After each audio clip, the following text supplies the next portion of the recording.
Popular Celebrities Podcast is all unofficial. None of the conversations or comments from us or guests represent DOD or the armed forces. Good evening, ladies and gentlemen. We are tonight's entertainment.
Attention, please.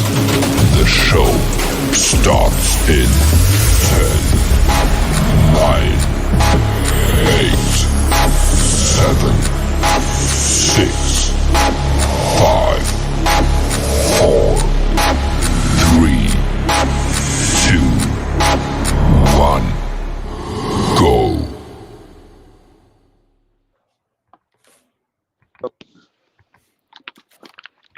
Mic check.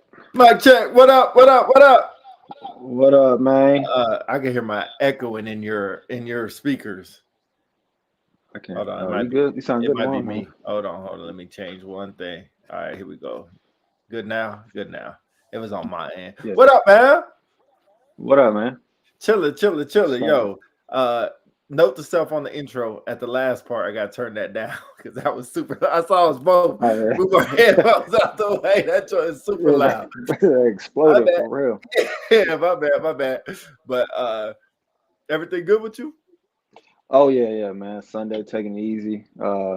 Spring cleaning, just getting stuff ready for this move.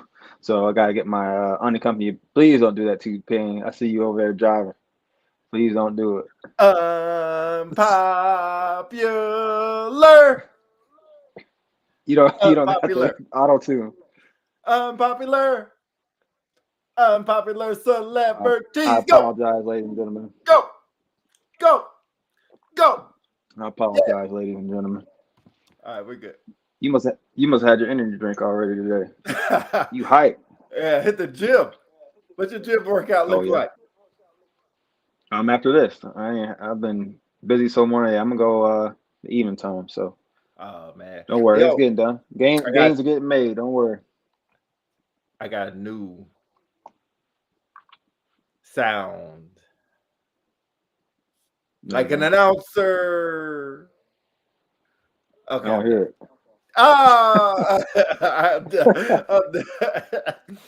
Yo, but real quick, man, we got to shout out our sponsor for the show for this evening. Oh yeah, Valor Vacations. I'm gonna ask you the same question. When the last time you took a vacation, big dog? I ain't never took a vacation. He said never. That's a cat. That's cat. Hey, That boy said never. a boat vacation or a tour or a cruise. Yeah. Well, You we have gotta any wait for information you, on bro. that? Yeah, man. Let me help you out, bro. Hold on, I gotta read this. Valor Vacations, a veteran-owned franchise specializing in cruise and land and tour vacations. They proudly support our military friends and families and are committed to finding special rates and discounts for you. Whether you're whether you're celebrating a milestone event or just want to get away with loved ones, our team can help you plan the perfect vacation tailored to your needs. Their in-depth knowledge, personal experience, and strong relationships with cruise lines and tour companies will guide you to your best options. So make sure you get out there, get on a vacation, make it happen. Contact them at 1-855-VALOR-ME. That's 1-855-825-6763 for personal assistance and exclusive offers for our military people. Get some cruises, go out there, get some all-inclusive vacations. Valor Vacations, hit them up. Shout out to them for the sponsors of the show. Make sure y'all get out there, get your R&R in, make it happen. Definitely. Let's go. Definitely need that recharge when I get back. Yeah, you're Let's gonna go need for that, what? bro. Oh yeah. I was trying to play my T-Pain joint, but anyway, It special ain't guest. working, bro. Yeah, we got a special guest for today's show. I'm very excited Oh, to talk some basketball. It's the NBA Finals. Real quick, Dale, who you got? Today or the whole series? The whole thing. Well, let's say today. No, let's say today because we'll be back on the show. Today, I think the Mavericks tied up, but Celtics in 6. I'm put a $300 bet on the Mavericks. If you lose, I need that back. But No, today's guest, head coach for the Luke Air Force Base men's basketball team, also coach for the women's, I'm going to say this wrong, all Armed Forces basketball team, winner of the Pac West 2023-2024 championships, Luke Air Force Base own Coach P. What's going on, fellas? How y'all doing? What's good with you? I don't know where my clapping noise go. Hold on. I don't think none of your controls working. Oh man. Oh man. Yay. All right, we'll get it. Man, what's going on? Oh, that works. That works. You need Philly DC, but I think you can only hear it, but we can't. Oh, that's crazy. That's crazy. I don't like that. We'll get that worked out. We'll get that. Coach P, what's good with you?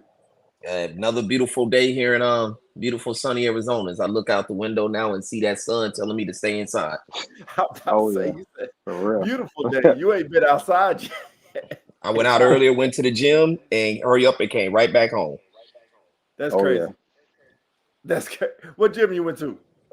EOS, right up here off Bell Road. Little 5-minute drive. Yeah. That's what's up.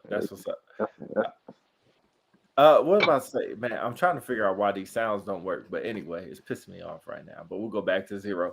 Anyway, Coach, man, tell the people who you are, where you're from. Tell them about yourself a little bit before we start grilling with questions. All right, Coach Paris Daniel. Everybody calls me Coach P. I don't know how that started, but that seems to be the thing now. Originally from Chicago, Illinois. Retired. Yeah, as you can't tell, retired out of Luke here in 2014. Arrived here in 2012, 2014. Took a couple of leap years, gap years, as I like to tell my wife, where I basically just sort of hung out for a little bit. Went down, worked at the VA. 2016, 17 time frame. Then moved here on base in 2000 and let's see, I've been at the education office now since 2020, I believe, sometime around there. And I've been coaching the base basketball team since 2018. Man, 2018. That's what's up. So tell me we'll start at the beginning. I'm sure you played ball or played some kind of sports back in the day. So tell me about your growing up playing sports. I grew up playing sports, most like, everybody else. It was the era where kids actually played outside. Baseball, basketball, football, did all that, in grammar school, through high school, joined the military. And, I always say if there was a flag football Hall of Fame, I'd definitely be in that. You know, that without a doubt, for them years at Barksdale and Yokota, because I was a terror out there. Stats, huh? Yeah, there's no doubt in my mind. And played on, you know, varsity basketball teams, pretty much every base that I was at. You know, one of those guys, much like yourself, you know, intramurals was like life. You know, I was that airman that, you know, if I couldn't get off work and go to a game, I really was walking around there mad, like contemplating, like, what if I just walk off the flight line and go anyway? You know, that type stuff, right? So that's how, you know, that's how much it meant to me. Like, how much trouble could I get in if I just go play and then come back? You know, I'm coming back. So how mad can they be? You know, that's type of guy I was, you know, which I sort of remembered that when I became a supervisor, when I was in those situations, you know, those positions, because I knew how much it mattered to me. And I think that's something that's been lost in supervision right now, especially what I see at Luke, but that's a whole nother subject. And just one of those guys, you know, like most, you know, red-blooded American males, I just love sports. You know, always have, always will. Fun fact, I don't say never wanted to coach basketball, but never thought I would coach basketball. My first year coaching was at Lake and Heath in 2012. But to back up real quick to explain how it happened, in 2011, I happened to walk by the mirror and I didn't like what I saw. Somehow I become skinny fat. And I, you know, living that master sergeant life, you know, I was in a section. I had 104 people underneath me in my section. So I would get to work every day about 5:30 and I wouldn't leave till about 5 or 6. So that became the norm, you know, between the work stuff and the EPRs and just, you know, I felt like I was going to see the first shirt 2 or 3 times a day, you know, with that many people. It was just always something. So I figured, what's the best way to get in shape? I'll go and, you know, go to basketball practice. So I go ask coach. I said, hey, coach, can I come to practice? I just want to, you know, do cardio with you guys. He said, yeah, no problem. So for about 2-3 weeks, I'm just out there doing cardio. Beginning of practice, you know, they run, do all this stuff. I do that. Then I get my bags going to the house. Then he goes, hey, so I was thinking, you want to help us, you know, in practice every now and then. I need a couple, you know, extra bodies, you know. I know you know, you've been around at the time. I'm like 40. I'm like, sure, why not? Right? So I start practicing with him. They were getting ready to use safety. He goes, hey, you want to go to use safety with us? I said, you sure? He said, yeah. I said, okay. So I killed myself in the gym about 3 weeks before we left. I'm doing 2-a-days. I'm doing all types of stuff. You know, my wife looked at me like, what are you doing? I'm like, I'm locked in, right? I'm like, you know, about to go make it happen. Went there, played a decent tournament, definitely didn't embarrass myself. So that next season, heading into the season, I'm like, I'm a hooper again. Like, I'm back. You know, I'm like, let's go. And, you know, I'm sitting in the gym. A lot of you guys know, you know, a lot of bases, Saturday morning basketball is sort of a big thing. Yes, sir. So at Lake and Heath, and, you know, we playing Saturday morning ball. We just finished. And, you know, the guys are talking about the base basketball team. And they're like, yeah, well, you know, this guy named Dan is going to coach us. And, P, you should help him coach. I said, help coach? Man, I'm trying to play. What are you talking about? So I'm sitting over here mad. You know, I'm like, what the hell that mean? You know, what they trying to say to me? Right. So they lead the gym, and I'm sitting there in this meeting. This one retired senior master sergeant, Vernon Turnbull, which is crazy because his son is Lieutenant Turnbull, the station here in Luke now, and plays on the team. Yeah. Right. And I can remember his son being there in the gym with us, and at the time he's about 11 to 12 years old. It's funny how life works, right? Right. Yeah. So I'm sitting there and he's talking to me and he's going, so you gonna take him up, you know, to coach? I said, hell no, TB. I said, first of all, I don't know nothing about coaching, man. I'm like, I really don't even know what them dudes do. I don't want nothing to do with that. He goes, well, I put it to you like this. If they ask you to coach, it's because they respect you and they think you know basketball. Otherwise, they wouldn't have to ask you. It's like, you think they ask you because they don't think that you know what you're doing, even though you don't know what you're doing? Right. And I said, damn, okay. I said, all right, fair enough. So I said, all right, I'll do it. So I was assistant coach under this guy named Dan. But whenever we would seem to go to Germany, Dan would never make the trip. Something always came up. Now I'm just assistant coach. All I want to do is like sit there and like count fouls and just hey man, you got it. I'm just sort of here, right? So I go there and first game, we're about to take the tip and everybody look at me like, Coach, what we doing? And I'm like, shit, I don't even know if I got my clipboard, right? So that's where it all started. He ended up leaving during that season. And our first year, we made it to the youth safety championship game and lost to a stacked team over there in Germany. Fast forward, I come here to Luke. I get here in 2012. I was assistant coach here. A lot of people don't even know that for a guy named Monty when I first got here that first year. But that team, it was extremely civilian laden team. And quite honestly, we were very bad. Mm-hmm. We were very bad. So after that year, I decided, okay, I'm through with basketball. Because it was just a lot of things going on, and I was like, I don't want no conflict over military basketball. I'm not gonna fight with coach over this, because it was certain guys on the team that wanted me to stay, and I'm like, I'm not gonna do that to him. That's not how I do business. I'm like, he was here, it's his team. God bless you. Go ahead. So I forgot about it. Fast forward 2018, I'm coming to Luke and I'm watching games, and I see Pete's over here coaching. With another guy, can't remember that guy's name. His name slipped me off top. Yeah, off top of my head. Not Kendrick, but I can't. It'll come to me during the show. Yeah.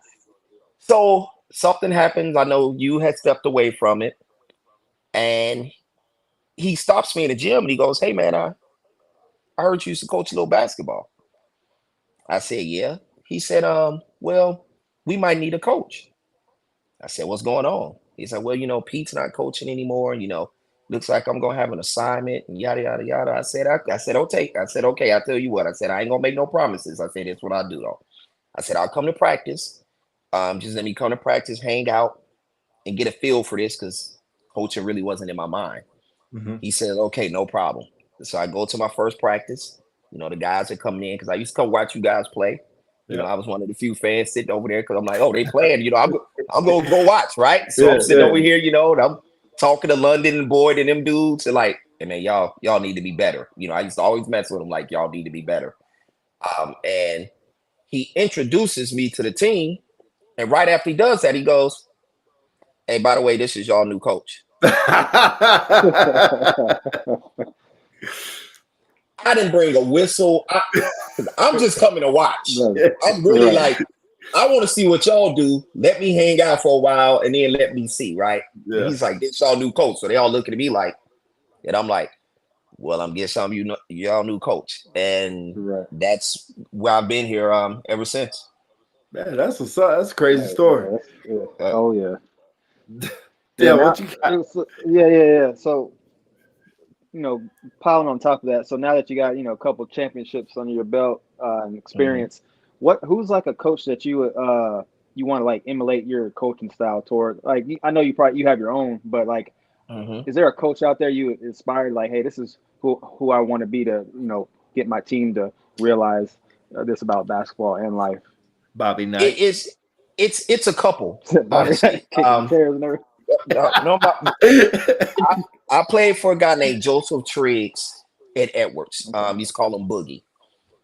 Best coach I ever had when I was in the military, because I think he was the first coach I ever had that was really structured in the way he did things. At the time, I'm a veteran player, and I still talk to him every now and then, and I tell him, some of the things that you do, I still do as far as like the secondary break. I still run the secondary break that I learned under him. I just thought he was a very good coach. When I first started coaching, my guys were Tom Izzo and Shaka Smart. Oh, damn. Those were my guys that I really, really watched a lot. Shaka Smart, because of the way he was just on the sideline, the intensity. It was almost like you almost felt like he was playing. Mm-hmm. And Izzo, just because of the amount of plays that he ran, and I always felt like I was learning something watching him. And I know you guys been stationed overseas quite a bit, and they used to remember they had the AFN commercials. They used to have the AFN commercials where they used to show Michigan State, and they had a couple of plays, and one of them was called Hands Down. I still remember, and I remember watching that commercial, and every time it come on, I would run in the room and sit there and stare at that commercial because I'm like, I'm gonna learn this play. So those were my first two, I would say, inspirations. Now I watch a lot of Ty Lue, Steve Kerr. Yeah, Ty Lue, just because of his demeanor and how he carries himself during the game. Yeah. He's never rattled. He's always in control. Dan Hurley, offensive genius. I watch Connecticut, and I won't see the same set twice in a game. Does a lot of elevator things. Does a lot of things off rub screens. A lot of zoom action. A lot of grenade handoffs. Very, very, they very. Said he's trying to be the head coach of the Lakers. Like he's in contention. That's and wild. Calvin Sampson. I watched Calvin Sampson from Houston, and my guy Brad Underwood from Illinois. Because of what they do on the defensive end, especially Underwood and Sampson. So I would say that those guys are guys that I really watch, and I learn every time I watch them coach. Yeah. Man, that's crazy. So I guess we have a question. I don't really want to ask this question, but Dana says, how does a basketball coach effectively coach a loser cannot play like Dominic Peterson? I don't know who he's talking about. A loose cannon player. Oh, a loose cannon player. Said loser player. Yeah. Loose cannon player. So how do you coach your loose cannons? Your hotheads. I don't have them because you do. They that's something that we don't go through during the game because I'm the only hothead during the game. So we is part of the culture. Something I don't believe in, like players getting texts, is part of it. The discipline is instilled since the day one in training camp. There are some guys that's more emotional, and that's fine. You can be who you are, but you always got to keep it within the team concept. Yeah, that's so I don't deal with a lot of that type stuff. I'll just sit you over there and let you go through whatever it is you're going through, and we'll talk about it after the game. Because honestly, not all, but a lot of guys that do that is a matter of them being unselfish at that moment, and at that time they put themselves above the team. Yeah, that's why I don't allow that stuff, because it'll spiral. And at that moment, they will make it about them. In the last 5 minutes, they will get a doggone tech because they didn't like a foul call, and they're making it about them instead of about the bigger picture, which is the team. So you have to curtail that. And at the end of the day, players will always say the same thing: Coach, I just want to win. And I see that with a lot of NBA guys. Coach, I just want to win. I'm passionate. No, you don't. You want to win on your own terms. Yeah, but you don't want to win on our terms, and that's the difference. Yo, Faith said, you coach them the same way you coach the Danes in the world. Thank Faith. We love you, Faith. Dana, don't worry about Hooked on Phonics. Hooked on Phonics is so old. Say it's like Chat GTP or something. Say something that's like dictionary.com. Say something more relevant. Can't just keep going the same thing. We're going to get into the WNBA. So, matter of fact, we'll get into it right now because we like to ask our questions from our audience. Dale, take this one so I don't look like a fool again. Oh. I got you. All right. Dana Council, also known as Philly DC, says, what does the coach think, or what does Coach P think about a player like Caitlin Clark? How will we handle a player polarizing such as here, and they join his team? Man, he can't talk. How would he? Yeah. How would you balance? Yeah. How would you balance their impact versus other players? Well, so basically, what you're talking about is like a guy like a Darian Donald that came to our team, all Team USA performer. I think the first thing you do with those players is you have to immediately let them know that they aren't bigger than the team, that they're part of the team. Now, understand it's different on that level, right? Because you're dealing with sponsors and salaries and media and interviews and all those things, right? But behind closed Right. doors, what you have to do is you take your best players like a Caitlin Clark, right? It's something that I do with guys that I've heard NBA coaches talk about. You know, I heard Eric Spoelstra talk about this. If I'm going to have a film session, when we have a film session and we're going through that part of things that we didn't do right, I'm always going to start with him. Mm-hmm. I'm always going to Okay. start with my best players.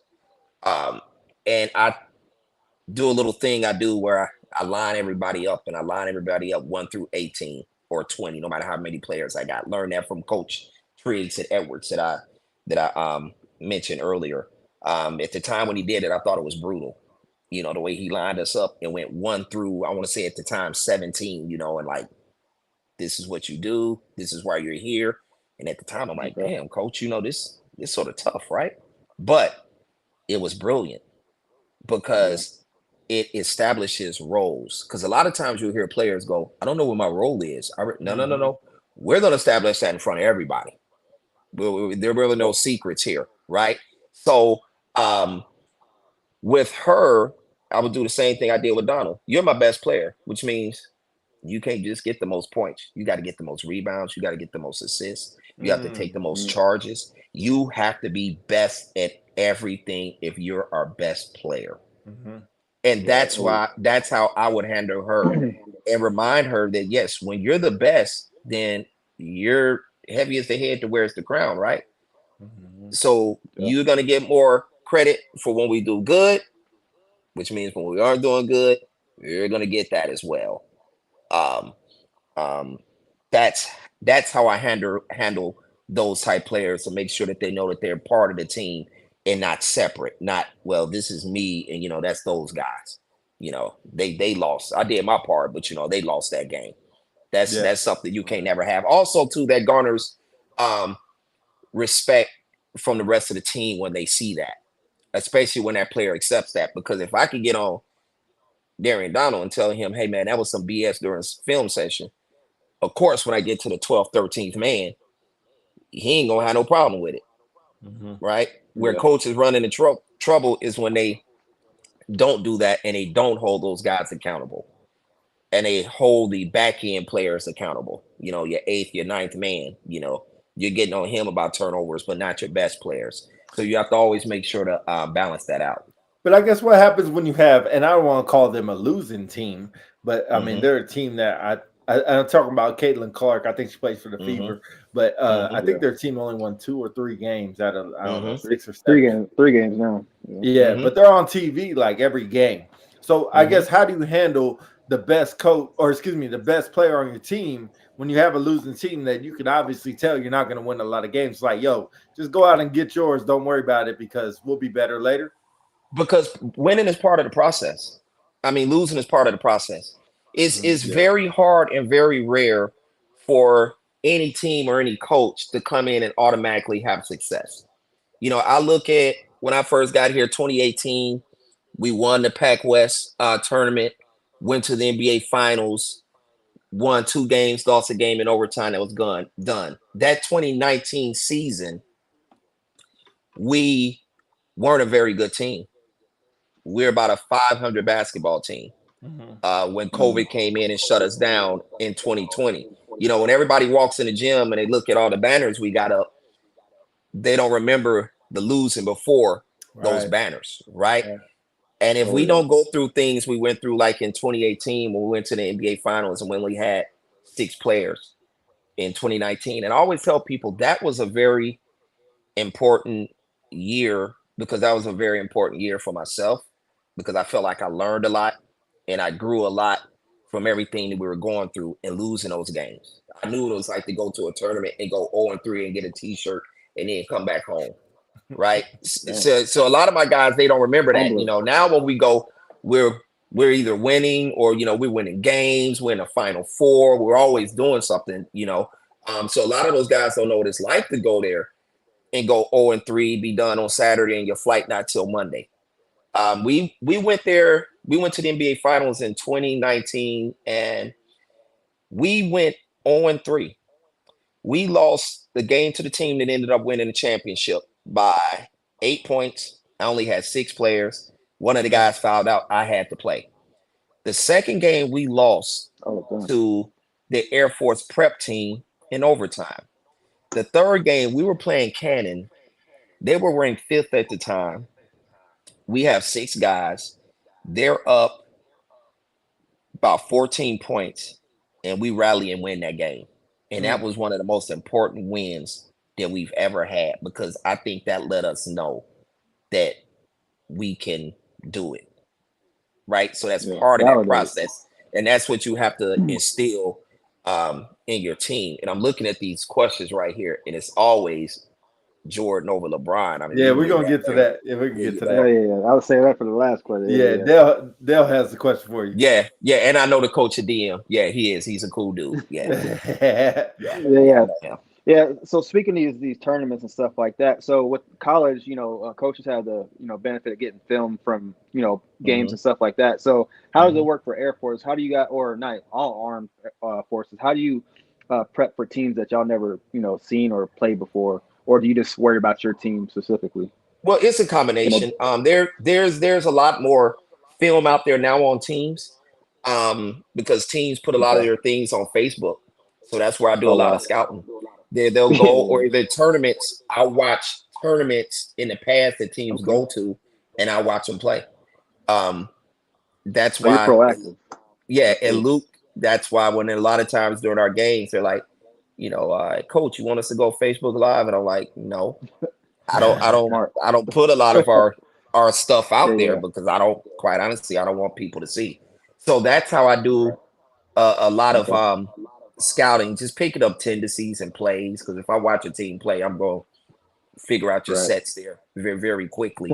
But mostly, like you mentioned, I always worry more about us than the other team.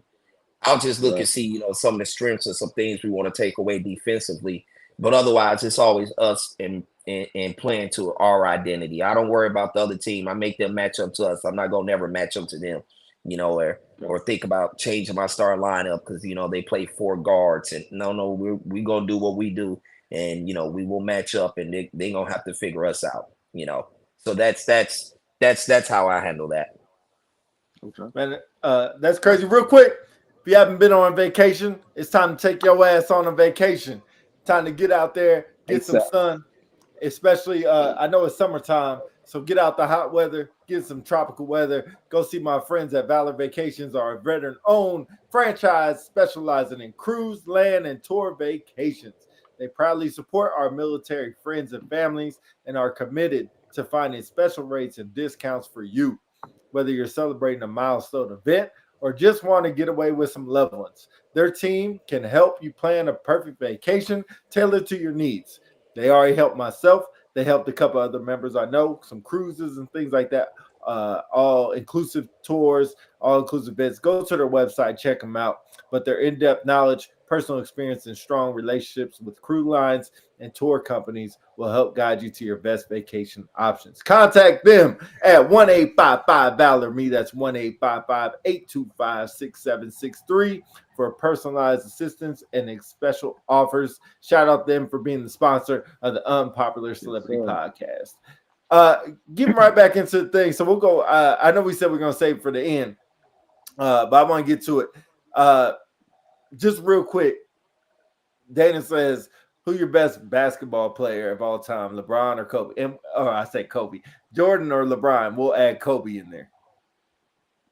It's definitely the GOAT, which is Jordan. When it came time to dominate, we've never seen a player dominate. I was looking at one of his numbers the other day, and in the finals, when he averaged 42, 8, and 6. Those things are just unreal. He was the first player that made it cool to be a two-way player.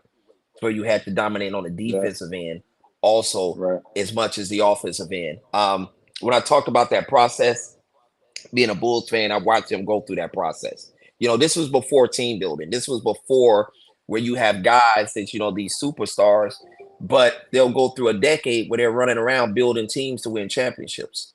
Where I'm going to go to this city and do this. Okay, well, if they're getting old now I'm going to go back home because we have a young superstar and we have the number 1 pick. We're going to trade him and get another ready-made player. Okay, well, if they're getting old, time for me to go here.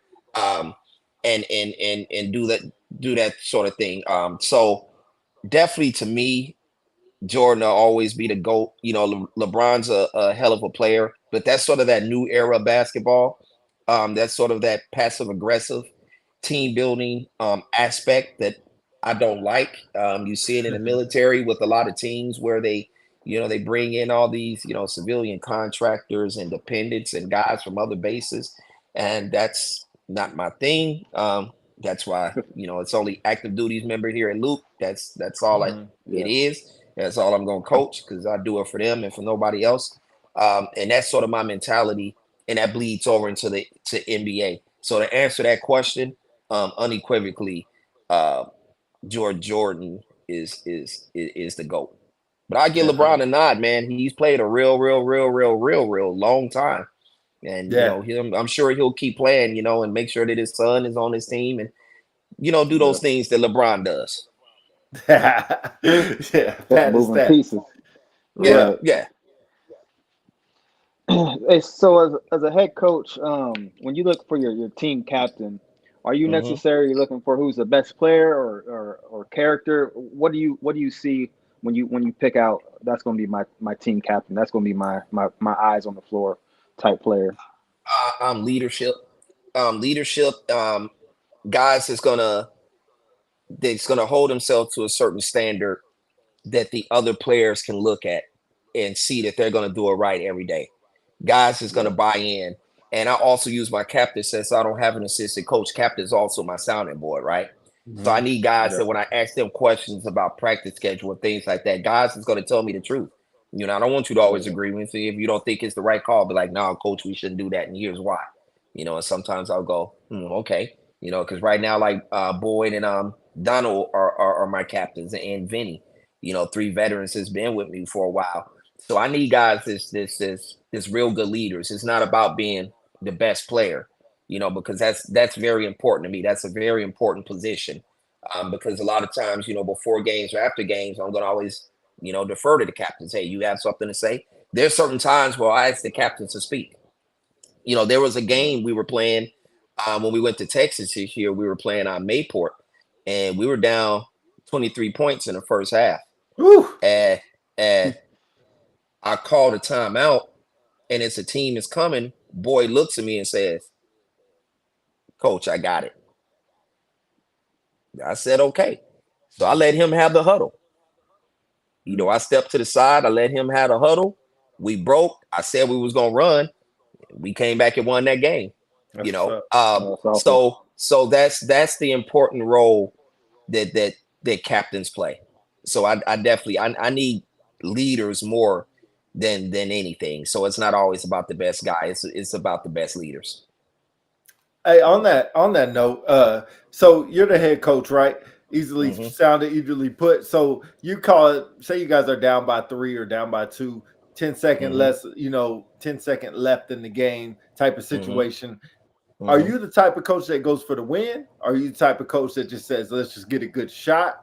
Or are you the type of coach that says, we're drawing up a play for this specific player, for this specific situation? So it's 10 seconds. We're down 3? Down 2. Down 2, and I have the ball? Yes, sir. Oh, I'm running one of my plays. That's why we practice them. That's why we practice. We practice in the game situations all the time. And we have certain plays that we're going to run at the end of the game. So based on what I've seen throughout the game, I'm going to run a play, and it's not so much per set for a player. It's a lot of variables that can go into that. For instance, if we've been playing this team and I noticed they haven't been communicating on none of our elevators, then yes, I'll run that elevator for Vinny. Now, if I know that they've been communicating on our elevators and they stopped our elevators, we have a counter for that because we have slips. So I run a slip like we did to Navy for very situation you were talking about. We ran a play and they thought it was going to be one play and they were hollering it out and they were like, here he come. And Sutton slipped right to the basket and laid the ball up. Yeah. So is part of a setup.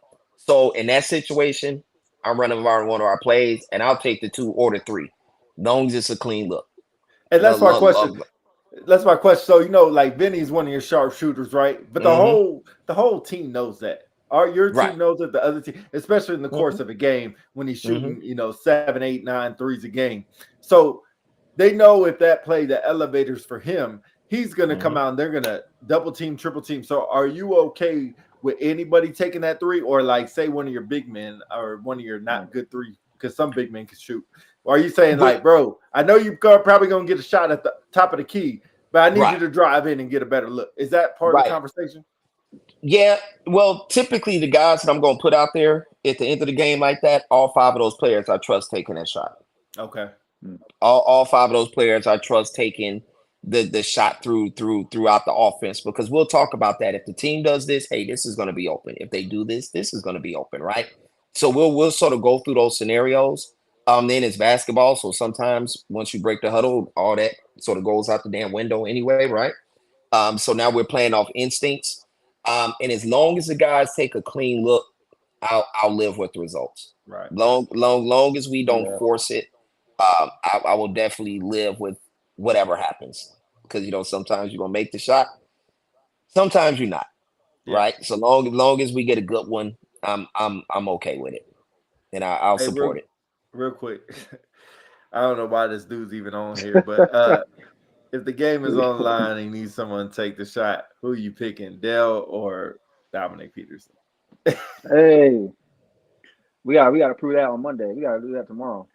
Yeah, I don't know. I have to see. That's crazy. That's crazy, Coach. That's crazy. Hey, don't sleep on it, Coach. Crazy. Don't sleep on it. I don't know. Don't sleep on it, Coach. I know Pete pull. I know Pete gonna shoot it. I know. But see, Dale might take a good shot. I know Pete gonna take any shot. Hey, First available. Ask Darren. Ask Darren. He'll tell you I'll hit it before Pete. Yes, I think I can trust Dale to take more of a shot that's in our offense. But I know Pete go as soon as he get it pulled, he let it ride. Half court. 1 step in front of half court. Man. Pull. And then when he missed, and I go, Pete, we could have got a better shot. He go look at me in all honesty and go, Coach, I was open. That was a good look. So yeah. Right. Exactly. Hey, you already know. That's me to a T. I already know. Yeah. Did you feel that airspace I had? No. Oh man. I already know. Pull. I already know. Pull. Yeah. So speaking of that, so there's been a lot of words talking about the AAU youth basketball being watered down because of players like Peterson that shoot threes and dunk, and that's all they play AAU just to create YouTube highlights and not actually play the fundamentals of the game. What are your thoughts on today's AAU and youth organized basketball before you get to like the collegiate level? Not a fan of it. Last time I watched the AAU game was a summer ago, and it's gotten to a point to where and I it's funny because last week I was at a cigar bar and I was talking to a guy that coaches AAU, and it's gotten to a point now where it's just about playing time. Mm-hmm. It's just about playing time and winning and not developing. And I coached a year of high school 2 years ago over at Centennial, and I learned a lot about that. And I watched how the coach had to interact with parents, and it was at that moment that I knew that I don't want nothing to do with high school. Mm-hmm. Right. I mean, but considering the amount, the small amount that they make here in Arizona, which is about $4,500 per year. So, they're working a normal job, and the amount of time that those men and women put in, nothing but respect for high school basketball coaches, because they work extremely hard. They're working damn near at a college pace, because the coach that I was under was an ex-college coach. Hell of a story. Guy was in the military. David Grace. Guy was in the Air Force and went from being in the Air Force, went from coaching AAU to coaching in California for Michelle Obama's brother, Oregon State, UCLA. He was on the UCLA coaching staff with Steve Alford. So he recruited Lonzo Ball and all those guys. He has some great stories. Wow. He was in China. Remember when they got arrested? Yeah. He was in China. Yeah. He explained that story to me, exactly what happened, because he was there. Wow. And he ended up his last collegiate coaching job as he was at Vanderbilt under Jerry Stackhouse. So when I forgot to mention him, coaches that influenced me a lot, because being with him a year, being able to sit down and break down film with him a year, and just being in his practices and in his environment, this is a D1 coach, helped me immensely, because a lot of times I would ask him things like, why do you do that? You see it. Like if you go to the gym at Luke now, you see that blue tape in the middle of the floor. Mm-hmm. That's something that I stole from him. It's where you do your shell drill. That's a no drive line. And I've seen that on college basketball courts before, those markings, but I never quite understood, like, okay, why is this? And, he explained, this is why we do this. And I'm like, all right, that's why usually in our gym, you'll see that blue tape in the middle of the floor, because we use it for our defensive drill and our defensive principles. Yep. Hey, so we'll get into something a little juicy, a little controversial. So you coach women, all Armed Forces team. All Air Force, yeah. All Air Force. Okay, sorry. All Air Force team. So with that, coaching men, we'll just say WNBA, NBA. Why do you think the WNBA? Well, do you think the WNBA will ever level the NBA is? And if not, what will it take? I don't think it'll ever get there, because quite honestly,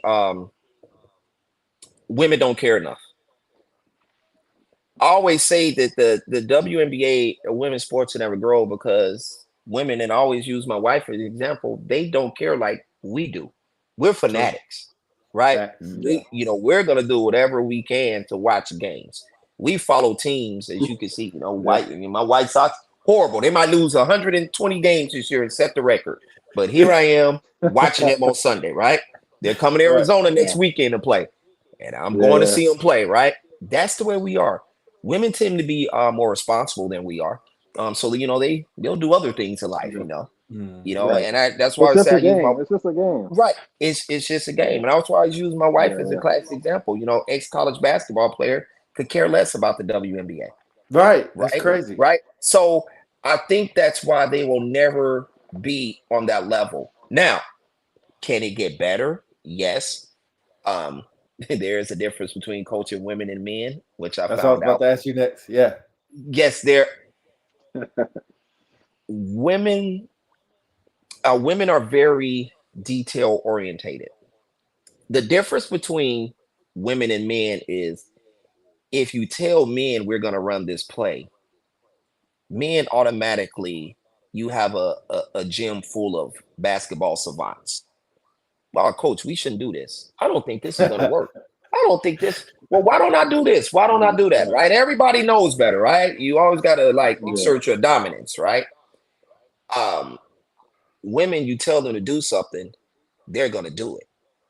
Now, the drawback is the creativity when that doesn't break down. If I tell men, hey, we're going to run a middle ball screen, pick and roll, 1 and a 4. They automatically will go and know exactly where to go on the court. My 2 shooters will automatically go in the corners, and I will put somebody else will automatically go up to 45. If I tell women we're going to do that, they're going to go, okay, where do I go? Okay, so now I have to put everybody in their places and then tell them exactly what to do. And I'm not saying that as a knock at all, because they're very detail orientated. And I will say this, they pick up on things quicker. I could show them things one time and they would get it. I used to always tell them, you guys are so much smarter than my men ball players, because I will show them our plays in the morning session. They come back afternoon and they have it. I have guys at Luke, when we run 2, we've been running for 3 years, and I still got guys that have messed up a move. And I'm like, we've been doing this for 3 years. How do you not know where to go right now? Like, right. How do you not know where to go? So when it comes to that, they're definitely more intelligent, and they pay attention. They're going to do it first, and then when it don't work out, they're going to look at you and go, okay, now what, coach? The thing with men is they're going to challenge you from the beginning. The women are at least going to try to do exactly what you tell them to do. They're going to do it. So you got to be careful with that, because if you tell them to, they're going to do exactly what it is you tell them to do and nothing else. That's why sometimes when you watch like young girls play, especially like high school young girls, you ever watch a freshman, girls team, somehow watch during the game, you're going to see somebody go set a pick on air. You're going to watch it, right? Because that's why during practice, right? That's where that pick was set. That's where that defender was. Yeah. So in the game, Muscle memory, yeah. I'm going right here. Now, even though that defender moved and I should have went over there, no, coach, because when we was practicing, you told me to go set it here, and y'all shaking your head because y'all both seen exactly what I'm talking about. And you like, why did she just do that? It wasn't even nobody over there. Right. And that's the difference. But at the end of the day, they all hoopers, and they think like men, and they talk like men, and they can be brutally honest with each other, and they get on each other. Coaching ladies at that level was a pleasure. You know, it was real good. You know, first year we won silver, last year we won gold. This year I'm supposed to be switching over to the men's side, but when it comes to all Air Force sports, is very political, so I don't consider nothing, you know, until it's done. Felicia L. Ferguson, yeah, I know her. No, that's like my very first supervisor when I came in. Hooper, super hooper back in the day. Man, she could hoop. She had this spin move that was so nasty with the ball, but she probably don't remember. That was a long time ago. My boy Wembley just got in here. I don't know if you know Wembley at all, but he's the hoop too. But anyway, Dale, go ahead. Okay, I got one last Caitlin Clark question. Do you think us as Team USA missed the mark on putting her on the women's team, or do you think this was like a humbling experience for her to be like, hey, you can't get everything you want type deal? Not saying that she wanted it, but just to humble her a little bit. Which side of the spectrum you on why she didn't get chosen for Team USA? And did we miss the mark? I'll put it to you like this. If I told you a player was shooting 37% from the floor, 32% from the three, and leading the league in turnovers, and I told you her name wasn't Caitlin Clark, will we even be having this discussion? Nope. About her being on the Olympic team? Nope. Now, one can say from a marketing aspect, are they missing out? That could be true. I do think there's some truth to the report, right or wrong, because she's so polarizing. And the media is so wrapped up in everything that she does that I do think there is something to the point of, okay, if we have her on the team, you know, there's other ladies right now that's more developed and they're better right now, right? So she's going to be a complimentary piece. And does Don Staley and the rest of the coaches and the rest of the players want to answer a question after every game of why didn't she play more? Exactly. Yeah. You know, she checked out with 2 minutes left in the fourth and she never came back in. You know, at some point in time, is she going to start during this tournament, coach? You know, is she going to be pushed up in a rotation? Because that's what it would be. You know, not Caitlin's fault, but that's just what it would be. And quite honestly, I think at this point in time, they just don't want to deal with it. And the timing is just bad for her because, you know, she just came off of college and it's like right into the Olympics. If it was another year to give her a chance to establish herself, you know, prove that she's worthy, which I think, you know, she will over time, prove that she's worthy, then we wouldn't even be a discussion. But right now, there are other ladies. The only person I think looking at that team, you know, some people mention Diana Taurasi because I'm just looking at the guard position. You know, Diana Taurasi, but this will be her sixth goal that she's going for. That's a vet. Also, you know, you can look at Chelsea Gray, which I think she's been hurt quite a bit this season. Those will be the two players. You know, Brittany Griner and other people. You know, those are bigs, and so you know, you're only going to take a certain amount of wings and bigs and guards. So I think that's the difference. Personally, I don't have no issue with her not being on the team. I get it. I get it from a basketball point of view. I get it. Right. So let me take you, and we got a couple people down here back in the day. So I used to play base team basketball back in the day, way back in the day. But we used to get a lot of support from the base. Is that still kind of the same thing? Because of course you repping Luke, right? And you can talk about Luke, you can talk about whatever team you want to, but we used to get a lot of support from our base. And usually the support would just come with money and fans. That's really all we need is money and fans. Is that really the same thing going on now? Or is it, I know, you know, things have changed since COVID, you know, sports in general, but what about the men's base basketball team? As far as support, no. Let me just tell you the how difficult it is nowadays. You're having a base team tournament, for instance, Labor Day tournament, right? You will go, we need to get this out to the base. Mm-hmm. What's the easiest way to get this out to the base? We'll send it to PA. Because PA are the people that can send those emails, to everybody, right? Everybody's going to get their emails. You'll send it to PA. You know what PA tell you? That's a Brian Fitness Center function. They need to put it on their homepage. That's crazy.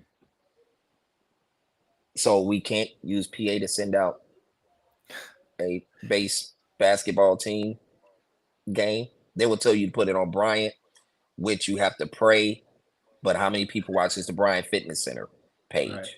Right? Yeah. So that lets you know what we're up against. Now, I will admit that we do get more support than some bases. There are some bases where they even have to pay for their own refs. All right, for home games. For yes, that's the state of military basketball. So I tell my guys, I'm like, even though we don't have what we want, we are better than some. So we'll count our blessings for what we do get. So what we basically get, the fitness center, they pay for 2 home weekends for our regular season. We get 2 home weekends. Sometimes we get a van. Sometimes, because we always have to put a request in. Last time it was denied. There used to be a gas card with the van. The people here at Luke told me that program was gone, but when I just went to this tournament in Philadelphia, other bases are telling me they still have the program, so I need to engage with them on that as far as what's going on with the gas card. And when we go to nationals each year, they pay for our rooms, but the flights and everything else we pay for. Now, when it comes to funding, it's very frustrating to me, quite honestly, because the position I'm in, especially with GPC and things like that, and at the end of the year, I see all this fallout money. And I see I'll literally see, hey, you have to spend $5,000. Figure it out. You guys have to spend $10,000. You guys have to spend $20,000, because we all know the way budgeting works is the worst thing you can do is never spend all the money in your budget, because next year you ain't gonna get it, right? So you almost got to spend it, right? Right. But it frustrates me because I'm like, man, of all the money that is forced spent on this base, if we could just get 10,000 of that, I don't want 50, I don't want 40, I don't just give us 10,000. With what we have now, the support we have now, 10,000, I can really take care of the guys. Because that's my whole thing, is to be able to take care of them, to where when we go on trips, take care of their rooms, have a designated van with a van card. That's all it asks. Even things like buying our uniforms, we'll continue to buy our uniforms, because the fitness center doesn't buy uniforms. If the fitness center buys uniforms, they're only going to buy a certain amount. They won't be personalized. You have to give them back, all that jazz. So they almost put you in a position where you have to buy your own damn uniforms, right? So, if the base could take care of that. When we won a Labor Day tournament this past year, the general was there, and I spoke, and basically was like, hey, these guys represent the base well. It'd be great if we could get some more support. I said it very politically. I wasn't disrespectful or anything like that. I choose my words wisely. I know how to talk in front of a crowd. So I said it in a very professional manner. And he was like, Coach, we'll definitely look into that. And nothing's happened. I was part of an email chain where this one major that was advocating for us, he sent an email up to the wing exec. CC'd me on it. Hey, these are some of the concerns that the coach has, because I sent it to him. Like, what would you like? I sent it to him, and the wing exec was like, yeah, we'll engage, the general on this, blah, blah, blah. And nothing's never happened. Yeah. So when we won the our second NBA championship, it came back, I fought for the guys to get wing recognition. In my opinion, I thought wing recognition would consist of them being able to meet and greet with the general. Of course, you know, they all act like it's not a big deal, but of course it's a big deal, you know, but they too cool to admit it, right? And I just wanted them to honestly get coined and get like a 1-day pass. You know, that's really all I wanted. And, you know, we show up that day, and it's funny because, of course, nobody cares, right? But I'm watching everybody walk in and their uniforms pressed, you know, and it went and got their hair cut, right. You know, I'm just watching from the side. I'm laughing because, you know, of course, they're like, man, coach, I don't care. But I'm like, and it's good to see that because that's what being in the military is all about. You're about to meet the boss, right? So that's cool. You should be that way. If you're not, then I'm really going to be like, okay, what's wrong with you, right? Right. So we go into the room. You know, it's the wing stand-up deal. So, you know, all the commanders are there. You know, we bring in all the trophies. You know, we got a whole lot of them. So we all bring in the trophies, you know, and they clap and stuff. And that was sort of it. And I walk out and I'm like, you know, what happened? You know, and I immediately went back to the gym and I was like, you know, talked to our gym lead, Mr. Bingham over there. And they put it in the package for them to be, you know, coined and get a day off. But it didn't happen. And to me, that I was very disappointed in our base when that happened because I saw the look in their eyes. You know, I'm a civilian, you know, it ain't nothing you can do for me, and that's cool, you know. But for them, I really felt like an opportunity was missed. And I really, like I said, it really messed with me because I could see the look in their faces. You know, that they were really disappointed in that. And to me, that small token could have gone so far. You know, just to be able to coin, you know, grip and take, you know, salute, that 1-day pass would have made a big difference to them. And when you can't do little things like that, you know, we talk about, you know, I'm gonna get off into something else here real quick. You know, we talk about, you know, resiliency. It taking care of airmen, you know, but I don't think people realize, you know, like I sort of alluded to you guys at the beginning when we started talking, how much sports means to some people. Right. You know, and you know, you have some supervisors, you know, I've heard it. Well, you know, you didn't join the military to play sports and things like that. But you have to realize, to me, you know, when it comes to if you're gonna make concessions for a member to go to school on duty, you should make them same concessions for them to play sports, especially when they're representing their base. Right? We allow members to do a lot of things during duty now. That back in my day, I remember when I first had to go to school, they said, "Don't you have enough work to do?" And I was like, "Fair enough, right?" that was the 90s, right? It was like, what do you mean? What do you mean? No, we're not moving shift, man. We need you on swing shift. I was like, okay, cool. Nowadays, if that was to happen, I would go to complain, probably to the first shirt and go, "Shirt, they didn't let me move." And then I would make some phone calls and let's get what happened. Daniel's going to the shift that he needs to, right? So when we talk about, you know, resiliency and mental health and things like that, you know, and I say it in a jokingly manner, but I'm serious. It's like that kept me going, right? That kept me going and inspired me, and mentally that was good for me to be able to go do that.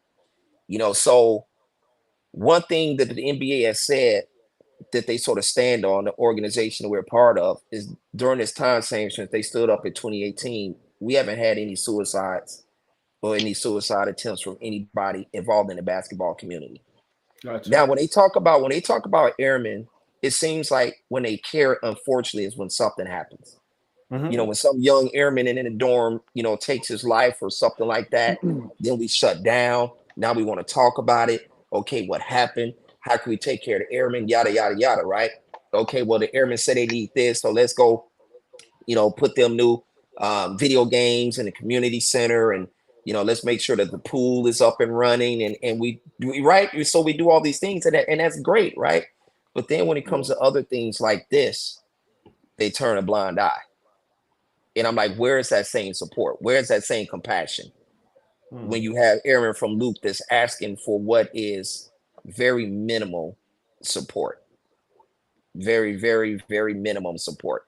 So with that being said, I know the fitness center does what they can do, but overall, big picture, Luke, I do not think that they do enough to take care of the airmen. But it is more than other bases do for theirs. Right. Yeah, right. Yeah. Okay. But I feel like we could definitely do more. And those other bases, like I said, it's really bad when you have to pass the hat to pay for referees That's crazy. where you're at home. That's crazy. Yeah. That's horrible. Yeah. Okay. Yeah. Last question.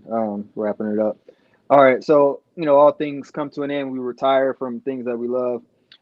So what's one thing that you want to be remembered as a coach once you're done coaching, from your players that you've coached like in the past, that they can say, Coach P taught me this, or this is what I'm gonna remember him by?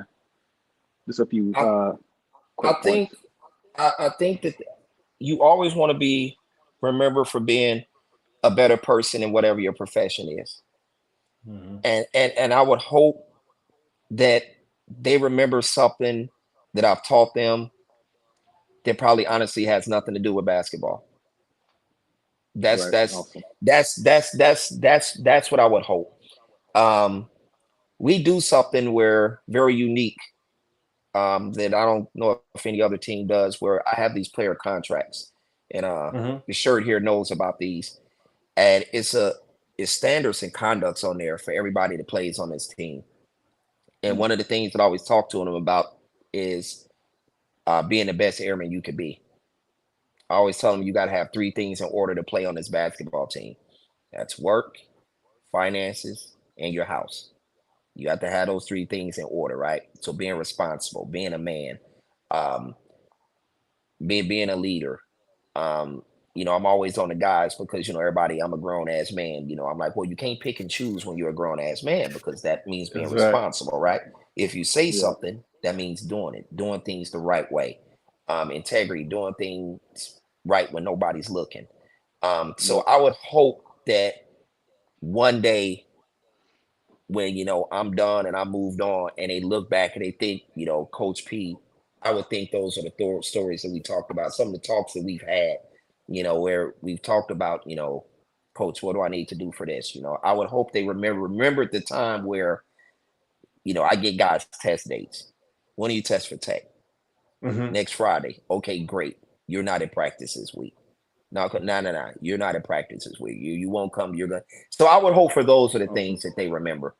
The times that I sent them home, from practicing for them to study. The times where, my whole thing is having everybody on that team 100% enrolled in school. The times that, I'm like, hey man, I need you in the education office. You'll see a lot of my guys coming through there, and there's a reason for that. Yeah. So I hope that they will remember that, more than, a defensive slide technique or anything. I hope they take away from that too as well. I always get them called back from like, man, Coach, I should have never left Luke. It's different when I go someplace else and play, right? I always get those calls, right. Why did I leave?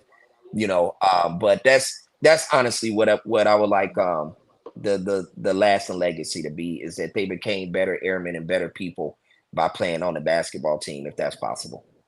Yeah. Awesome. Hey, can you have too many good players on one team? Like a all-star team, like a Olympic team?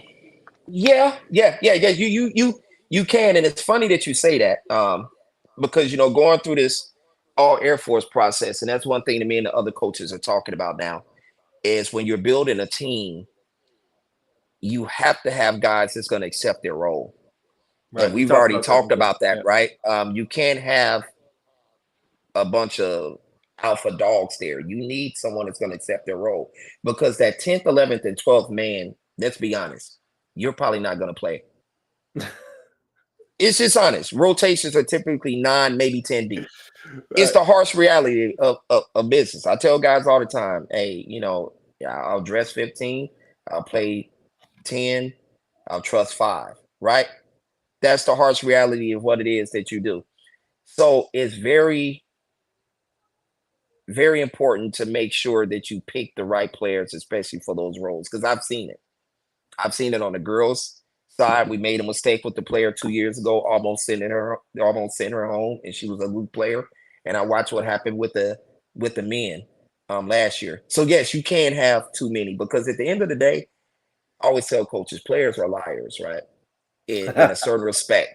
They Not all me. tell you what they want to hear, right? So players are always going to tell you, coach, I'll do whatever it is. I just want to win, coach. Whatever role you put me in, coach, I don't care. Coach, I don't even care if I do play, right? As long as I'm on a team and I get to support, I'm good. Everybody's going to tell you that because nobody's ever going to be like, coach, I just won't let you know. If I don't play, bro, I'm going to be real disgruntled over here. I'm gonna tell you. I'm gonna be a pain in your ass. My energy gonna be bad. You know what I mean? I'm gonna go become that cancer where I'm gonna try to spread through the team because because we've all been on these teams before. When you get that cancer, he always want another one, right? He ain't gonna be mad by himself. Now he want to pull you to the side. Hey Dale, you see that shit coach do, man? You know about right? Yeah. So now after he get Dale, you go get Pete, right? Now Pete, you go get so and so. Now we got right. So that's how that spreads, right? So you have to be very important. It's very important to make sure that you make those right decisions, and that's why as a coach, you have to sort of see through players when it comes to certain things. That's one of the things our Air Force we're already talking about. It was a guy that was on the team last year that brought something to me while I was coaching the women that I remembered, and because of that, he won't be on the team this year. Oof. Because he was complaining to me about playing time. Mm-hmm. Right? So you've already let me know what type of player you are. Selfish. Yep. So that guy, I don't know if he remembers this conversation because I remember it. And because of that, I already told the other coaches, we're not even fooling with him. Yeah. Right? Yeah. So yes, yes, you can have too many good players. Right. You know, all-star games are different because, it's fun. Nobody really cares. You win, lose. But when you get into like Team USA or all armed forces sports and things like that, it is very important to make sure that, those guys on the back end, you have to pick guys that can play, but also guys that have the right attitude that if they don't play. Yeah. Right. Yeah, I'll end it. I say, first of all, I appreciate you for coming on here, sharing your insight with basketball knowledge and general knowledge all together. Appreciate what you're doing for the men of Luke Air Force Base right now and in the future, along with the contracts and then the all Air Force team, men's basketball, women's basketball as well. So really appreciate that. And I get a joy of working next to you every day, laughing, joking, coming over there and just chopping it up about whatever. So I appreciate you. Good time. Appreciate you for coming on. Definitely. Dale, go ahead. Oh, yeah. Echo. Yeah. Appreciate you, Coach, for coming on. Shout out to the Education Center. My boy, Dante Day, me and him went to tech school together. I know he works with you. That's crazy. So I appreciate That's crazy. I didn't know that. Hey, I got my CCF and my bachelor's out of Luke Air Force Base because of the Education Center. So appreciate y'all taking care of us and continuing being a great coach, not just for basketball, but just in life as well. So appreciate y'all tuning in on Sunday, and we'll see y'all next. Hold on, Coach. We always leave the guests with the last word. Yeah. Dale heard it up. Hey, go ahead, Coach. Floor is yours. Last words. Yeah. Celtics in 6. That's crazy. Tonight, take Dallas in the 7 points. Okay. Take Luka in the over for 31. Take Kyrie Irving in the over for 22. But take the Celtics in the money line. That's the parlay for the night. Wait, so Celtics still going to win, but they going to win by more than 7? Less than 7. Yes. You think Luka going to get 30 in? 32, and I think Kyrie's going to hit his 23. You think Kyrie? Do you think? I think the Celtics are in Kyrie's head right now. He's going to have to go back home. Well, he going to shoot enough tonight. He going to get his points one way or the other. He getting them up. It might not be efficient, but he's getting them up. But otherwise, hey fellas, thanks for having me, man. I love doing things like this, man. Talking sports and stuff like that is like natural, man. And you cats keep doing what you're doing, keep being successful, man. Shirt, SP. I know you say you PCS and you about to leave soon. Where you headed to? Kunsan. You ain't been packed till you been wolf packed. That was my very first base. That's crazy. Oh yeah. Love it. Enjoy yourself over there, man. And I appreciate what you cats do to still put on the uniform every day. Because If the balloon goes up, it won't be me. It'll be y'all. I'll be watching it on TV. So that's crazy. Yeah. That balloon. Not the balloon. All right, man. On that note, all right now. We out of here. Unpopular celebrities. We out. Peace.